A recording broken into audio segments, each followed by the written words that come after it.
Let's talk about Newton's first law of motion.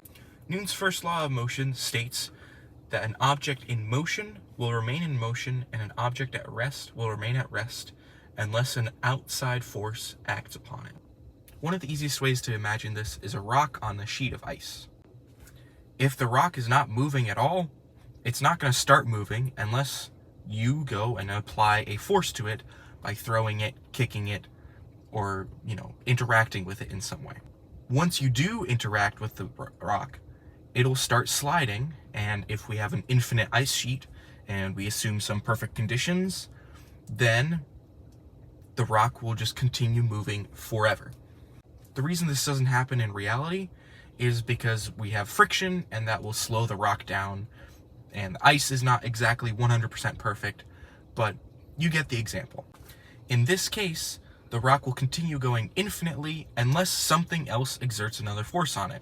For example, if it hits a wall, then it will stop and it will bounce off. This concept is known as inertia.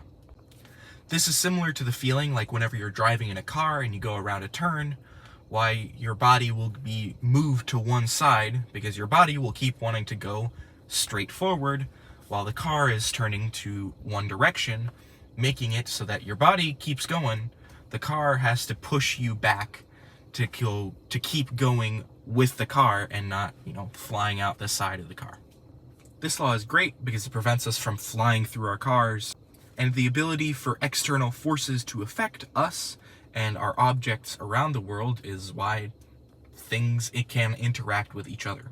If there was no inertia, everything would just keep on moving forever, or everything would just spontaneously start moving, and we can't do that because that just doesn't make sense. You can't just have things start moving by themselves.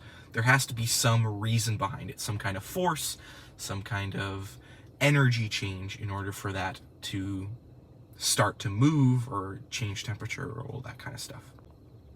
Overall, inertia is really great, very helpful, very nice. Thank you, Newton.